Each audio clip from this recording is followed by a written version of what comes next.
कि मैंने 9 करोड़ रुपए देकर, घूस देकर, चीफ जस्टिस को घूस देकर ये जजमेंट खरीदा है। मेरे पास ये आदमी आया था, उसने बोला 9 करोड़ में इसने जजमेंट खरीदा है और कल ये जजमेंट आ जाएगा, आप देखिएगा। और यकीनन अगले दिन वो जजमेंट आ गया। गोगोई साहब का ही एग्जाम्पल ले लीजिए, अयोध्या का जजमेंट दिया, रफाल का जजमेंट दिया और तुरंत रिटायर होने के बाद उनको राज्यसभा का मेंबर बना दिया। अरुण मिश्रा को देख लीजिए, इतने सारे जजमेंट अडानी के फेवर में तो उन्होंने कम से कम 40,000 करोड़ रुपया अडानी को प्राप्त करवाया। कम से कम 6 जजमेंट्स दिए अडानी के फेवर में। उनको रिटायरमेंट के बाद एनएचआरसी का चेयरमैन बना दिया। तीसरा कारण बहुत खतरनाक कारण है, बहुत खतरनाक। इन्होंने सारी एजेंसीज को लगाकर सब जजेस के ऊपर डोसियर बना रखे हैं। पूरे जजेस के आईबी, सीबीआई, इनकम टैक्स सब लोगों से छानबीन कराते हैं। और अगर किसी जज या उसके किसी नजदीकी रिश्तेदार के बारे में कुछ ऐसी इंफॉर्मेशन मिल जाए जिससे उसकी कोई कमजोर नब्ज को पकड़ा जा सके, तो उसके आधार पर ब्लैकमेल करते हैं। कह देते हैं कि देखिए हमारे पास ये है, अब आप सोच लीजिए।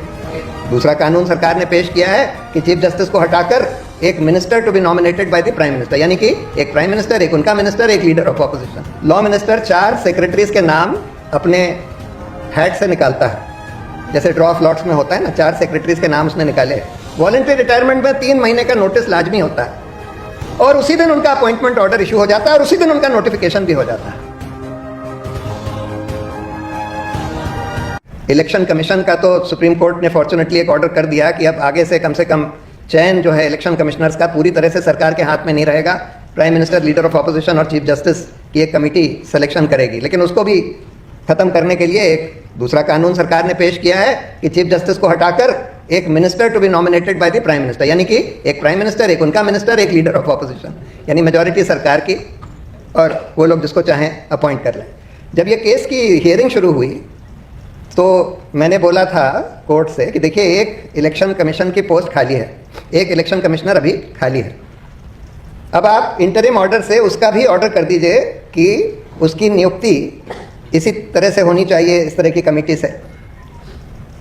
उन्होंने बोला ठीक है, हम सोचेंगे। थर्सडे को ये बात हुई, नेक्स्ट हियरिंग ट्यूसडे को थी, next Tuesday.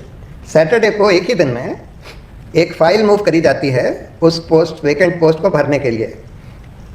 Law minister 4 secretaries के नाम अपने हेड से निकालता है, जैसे ड्रॉ ऑफ लॉट्स में होता है ना, 4 सेक्रेटरीज के नाम उसने निकाले। उसमें एक ये साहब भी थे, अरुण गोयल जूनियर मोस्ट थे। उसी दिन वो फाइल प्राइम मिनिस्टर के पास भेजी जाती है। वो कहते हैं अरुण गोयल का हम सिलेक्शन करते हैं। उसी दिन उनको बोल दिया जाता है कि आप वॉलंटरी रिटायरमेंट ले लीजिए। उसी दिन फाइल वो मूव करते हैं वॉलंटरी रिटायरमेंट के। उसी दिन उनको वॉलंटरी रिटायरमेंट दे दिया जाता है, सारे रूल्स को अनदेखा करके। वॉलंटरी रिटायरमेंट में 3 महीने का नोटिस लाजमी होता है और उसी दिन उनका अपॉइंटमेंट ऑर्डर इशू हो जाता है और उसी दिन उनका नोटिफिकेशन भी हो जाता है।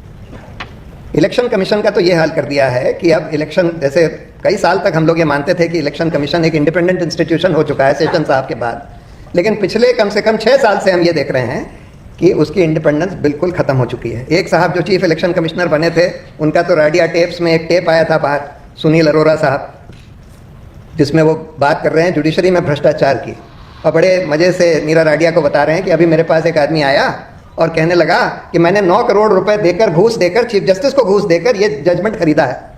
और बड़ी अच्छी तरह से, बड़े आराम से बता रहे थे कि अरे जुडिशरी में तो बड़ा भ्रष्टाचार हो गया है, मेरे पास ये आदमी आया था, उसने बोला 9 करोड़ में इसने जजमेंट खरीदा है और कल ये जजमेंट आ जाएगा, आप देखिएगा। और यकीनन अगले दिन वो जजमेंट आ गया। तो ऐसे ऐसे लोगों को आपने इलेक्शन कमिश्नर बना दिया तो नेचुरली अब वही इंडिपेंडेंस नहीं रह गई। तो सारे इंस्टीट्यूशंस को करीब करीब ध्वस्त कर दिया गया है। मीडिया का तो हाल आप लोग देख ही रहे हैं कि मीडिया का क्या हो गया है, जो मेन स्ट्रीम मीडिया। लेकिन एक अच्छी बात यह हुई है कि जैसे जैसे मेन स्ट्रीम मीडिया का, जिसको कहते हैं गोदीफिकेशन हुआ है, वैसे वैसे गोदीकरण जैसे जैसे हुआ है, वैसे वैसे एक स्वतंत्र मीडिया यूट्यूब पर, इंटरनेट पर और सोशल मीडिया के ऊपर खड़ी हो गई है। और ये इंडिपेंडेंट मीडिया में धीरे धीरे करके, जैसे जैसे अच्छे अच्छे जर्नलिस्ट, मेन स्ट्रीम मीडिया जिनका गोदीकरण हो चुका था, उनसे फ्रस्ट्रेट होते जा रहे हैं, वो अच्छे जर्नलिस्ट वहाँ से धीरे धीरे निकलकर अपना इंडिपेंडेंट मीडिया खड़ा कर रहे हैं। और मेरा मानना ये है कि आज इस इंडिपेंडेंट मीडिया का जो इन्फ्लुएंस है, ये गोदी मीडिया से ज़्यादा है। और इसीलिए ये सरकार बहुत इस स्वतंत्र मीडिया से घबराई हुई है। न्यूज़ क्लिक पर रेड करने का भी एक बड़ा कारण ये था।